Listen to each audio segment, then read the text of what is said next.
Hello friends, আসসালামু আলাইকুম। কেমন আছো তোমরা সবাই? আশা করি সবাই খুব ভালো আছো। আজকে নিয়ে এসেছি ফুলকপির কোরমা। তো চলো দেখে নিই এই রেসিপিটির জন্য কি কি লাগে। এত সুন্দর খেতে হয়, না খেলে বুঝতে পারবে না। তো দেখো, এখানে আমি নিয়ে নিয়েছি একটা বাটা মশলা। সেটা হচ্ছে আদা, রসুন, পেঁয়াজ, টমেটো, কাঁচা লঙ্কা, কাজু আর চারমগজ। তো চলো, এই হচ্ছে আমার বাটা মশলা।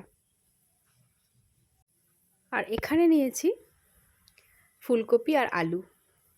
ফুলকপিটা শুধুই বানানো যেত, কিন্তু আমরা যেহেতু বাঙালি, আলু ছাড়া চলেই না, তাই কিছু আলুও কেটে নিয়েছি। এখানে নিয়ে নিয়েছি একটা প্রেসার কুকার। তার মধ্যে আমি দিয়ে দিয়েছি আগে থেকেই কেটে রাখা, ভালো করে কেটে ধুয়ে ফ্রেশ করে রেখে দিয়েছিলাম সেই কেটে ধুয়ে রাখা ফুলকপি এবং আলু। আর এর মধ্যে দিয়ে দেব পরিমাণ মতো লবণ আর কিছুটা পানি। এবারে প্রেসার কুকারের ঢাকনাটা দিয়ে আমি জাস্ট একটা সিটি মেরে নেব। ওদিকে সিটি মারা হোক, ততক্ষণে আমি এখানে বসিয়ে দিয়েছি কড়াইতে তেলটা গরম করছি। তো তেলটা কিন্তু আমার গরম হয়ে গেছে। এদিকে আমি কিন্তু ফুলকপিগুলো জাস্ট একটা সিটি মেরে সঙ্গে সঙ্গে কিন্তু সিটিটা তুলে দিয়েছিলাম, কারণ তাহলে পুরো সিটিটা যদি চলে যাওয়ার পর খুলতাম, সেক্ষেত্রে ফুলকপিগুলো কিন্তু গলে যেত। আমি শুধুমাত্র ফুলকপিগুলোকে জাস্ট একটু ভাপিয়ে নিয়েছিলাম। একটা সিটি মেরে সঙ্গে সঙ্গে সিটিটা খুলে দিলে ফুলকপিগুলো গলেও যায় না, প্লাস খুব সুন্দর আধা সেদ্ধ হয়ে যায় বা ভাপানো হয়ে যায়। তাতে কি হয়, রান্না করতে সময়ও খুব কম লাগে, চটজলদি হয়ে যায় এবং খুব সুন্দর সুস্বাদ, মানে একটা সুন্দর সুসেদ্ধও হয়ে যায়। তো যাই হোক, এবারে আমি ওই ভাপানো ফুলকপিগুলো খুব সাবধানে একটা একটা করে তেলের মধ্যে দিয়ে দিচ্ছি। ফুলকপির যে ডাঁটিগুলো হয়, ওগুলো কিন্তু রান্নার পরেও কিন্তু বেশ কিছু মানে শক্তই থাকে। তো সেই জন্যই আমি জাস্ট একটা প্রেসার কুকারে সিটি মেরে নিলাম। তো এগুলো আমি কিন্তু তেলের মধ্যে আগে থেকেই সামান্য একটু হলুদ গুঁড়ো দিয়ে রেখেছিলাম, যেটা স্কিপ হয়ে গেছে।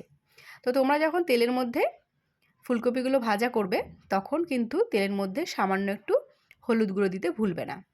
খুব বেশি দিইনি, কারণ এটা যেহেতু কোরমা হবে, কালারটা একটু সাদা হবে, সেজন্যই খুব সামান্য একটু হলুদ গুঁড়ো দিয়েছি, যাতে একেবারেই সাদা না হয়ে যায় ফুলকপিগুলো। আর দেখতেই পাচ্ছ, এটা কিন্তু সেদ্ধই প্রায় 50% সেদ্ধ হয়েই আছে, সেজন্য কিন্তু ভাজতেও খুব বেশি সময় লাগবে না। আর আমি একদম গ্যাসের আঁচটা হাই করে দিয়েছি, যাতে খুব তাড়াতাড়ি ফুলকপিগুলো ভাজা হয়ে যায়। একটু সুন্দর করে লাল লাল হয়ে গেলেই কিন্তু ভাজা হয়ে যাবে, কারণ এটা তো আমার অর্ধসেদ্ধ হয়েই আছে। সুতরাং খুব বেশিক্ষণ গ্যাসের মধ্যে যদি আমি রাখি কড়ার মধ্যে, তাহলে কিন্তু সেক্ষেত্রে ফুলকপিগুলো ভেঙে যেতে পারে বা গলে যেতে পারে। আমি কিন্তু এই ফুলকপিগুলো গোটা গোটা রাখবো, সেজন্যই দেখো শুধু আমি ফুলকপিগুলো একটু লাল লাল করে ভেজে নিচ্ছি। সেই জন্য গ্যাসের আঁচটা একেবারে হাই করে রেখেছি, যাতে বেশিক্ষণ সময় না লাগে। তো ফুলকপিগুলো আমি ভেজে তুলে নিয়েছি। এবার ওই ভাজা তেলের মধ্যেই আলুগুলোও তো সেদ্ধ হয়েছিল, আমি একসঙ্গেই দিয়েছিলাম প্রেসার কুকারে। আলুগুলোও কিন্তু আধা সেদ্ধ হয়ে গেছে, সেই জন্য দেখো বেশিক্ষণ কিন্তু আমার সময় লাগবে না। আমি গ্যাসের যে আঁচটা কিন্তু হাইতেই রেখেছি, সেই জন্য দেখো আলুগুলোও কিন্তু আমি বেশ লাল লাল করে মচমচো করে ভেজে নেব। আলুটা কিন্তু আরও ভালো কিন্তু ভাজা হয়ে যাবে তাড়াতাড়ি, এবং রান্নাটাও খুব তাড়াতাড়ি হয়ে যাবে। তো আলুগুলো দেখো প্রায় লাল লাল মতো হয়ে এসছে। আলুগুলো কিন্তু বেশ সুন্দর করে একটু মচমচো করে ভাজলেই খেতে বেশি ভালো লাগবে। তো দেখো আলুগুলো আমার ভাজা হয়ে গেল। এবারে আমি একে একে এই ফুলকপির সঙ্গেই আলুগুলো এর মধ্যে তুলে রাখবো। এটা করলে কি হয়, আমার সময়টা অনেকখানি বেঁচে গেল এবং রান্নাটা ঝটপট হয়ে গেল।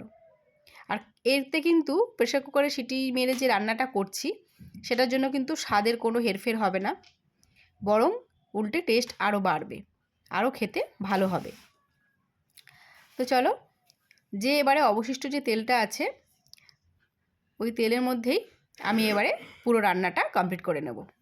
এবার আমি দেখো তেলের মধ্যে দিয়ে দিলাম শুকনো লঙ্কা, দুটো দিয়েছি, তোমরা তোমাদের পরিমাণ মতো দেবে, কারণ আমি এই রান্নার মধ্যে কোনো লঙ্কার গুঁড়ো ব্যবহার করব না। যে বাটা মশলা আমি করে রেখেছিলাম, তার মধ্যে কাঁচা লঙ্কা দেয়াই আছে, সেই জন্য দুটো শুকনো লঙ্কা দিয়েছি। এবারে আমি তেলের মধ্যে দিয়ে দিলাম সেই বাটা মশলাটা, তোমাদেরকে আগেও বলে দিয়েছি যে এই বাটা মশলার মধ্যে কী কী আছে। এর মধ্যে পেঁয়াজ, আদা, রসুন, কাঁচা লঙ্কা, কাজু, চারমগজ এসব দিয়ে আমি সুন্দর করে একটা মশলা বানিয়ে রেখেছিলাম। আর হ্যাঁ, বলতে ভুলে গেছি, এর মধ্যে টমেটোও দেওয়া আছে। তো টমেটোও খুব বেশি পরিমাণে দিইনি, অল্পই দিয়েছি। তো চলো এবারে আমি এই মশলাটাকে খুব ভালো করে কষিয়ে নেব। যেহেতু বাটা আছে, পেঁয়াজগুলো যদি গোটা গোটা আমি কেটে দিতাম তাহলে কিন্তু সেক্ষেত্রে একটু সময় লাগতো পেঁয়াজগুলো গলতে, তাতে রান্নাটা একটু দেরিও হতো। কিন্তু যেহেতু বাটা মশলা, তাই কিন্তু খুব তাড়াতাড়ি এটা গলে যাবে। এবার আমি এর মধ্যে দিয়ে দিলাম পরিমাণ মতো নুন। নুনটা দিয়ে আবারও বেশ কিছুক্ষণ ভালো করে সুন্দর করে নাড়াচাড়া করে নেব। ভালো করে কিন্তু এটা কষিয়ে নিতে হবে। আর কষানোর নিয়ম হচ্ছে, যতক্ষণ না পর্যন্ত তেল ছেড়ে আসবে ততক্ষণ পর্যন্ত ভালো করে কষালে সেই রান্নার স্বাদ অনেকাংশে বেড়ে যায়। তো দেখো আমি কিন্তু একটুখানি সময় নিচ্ছি যাতে তেলটা ছেড়ে আসে। তো এবারে আমি এর মধ্যে দিয়ে দিলাম সামান্য একটু জিরের গুঁড়ো, এটা অবশ্যই ভাজা জিরের গুঁড়ো। আর আমি দিয়ে দিলাম বাড়িতে তৈরি করে রাখা গরম মশলার গুঁড়ো। আর দেখো দিলাম সামান্য একটু চিনি। কোরমা যেহেতু, রান্নাটা যেহেতু কোরমা, সেজন্য চিনিটা কিন্তু স্কিপ করলে চলবে না। চিনি কিন্তু সামান্য হলেও দিতে হবে, তবেই কিন্তু অরিজিনাল কোরমার টেস্টটা পাওয়া যাবে।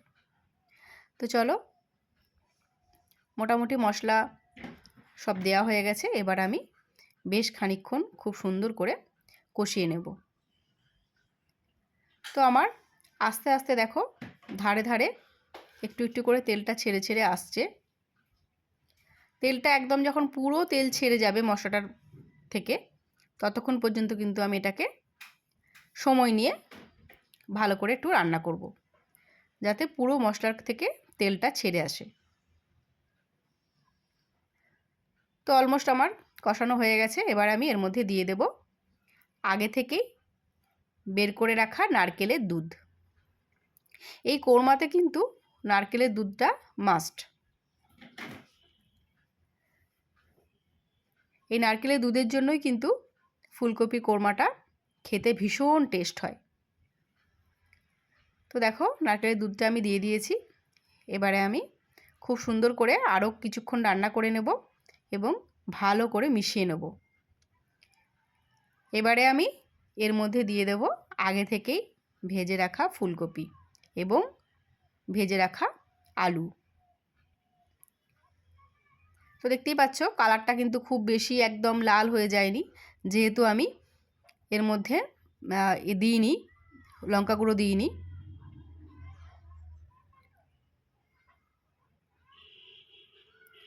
তো সমস্ত কিছু আমি একসঙ্গে দিয়ে দিলাম। এবারে বেশ ভালো করে নাড়াচাড়া করব। রান্নাটা কিন্তু অলমোস্ট হয়েই এসেছে।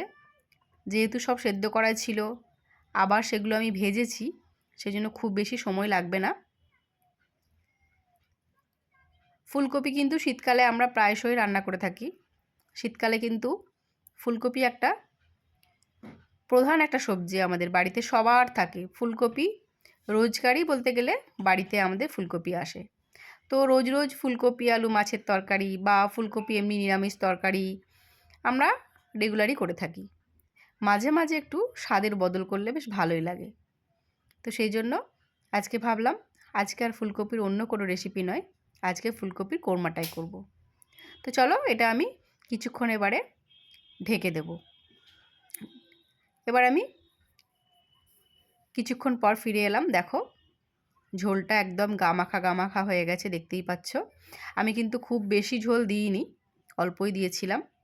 এবারে আমি ওপর থেকে একটু ধনিয়া পাতা দেব স্বাদটা আর একটু বাড়ার জন্য।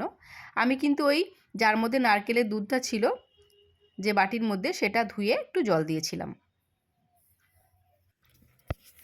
তো ফাইনালি আমি একটা প্লেটের মধ্যে সুন্দর করে ফুলকপিটা দেখো রেডি করে নিয়েছি। এত সুন্দর টেস্ট হয়েছে খেতে, তোমরা একদিন বানিয়ে দেখো, তাহলে বুঝতে পারবে। তো চলো আজকে এই পর্যন্তই, টাটা, আল্লাহ হাফিজ।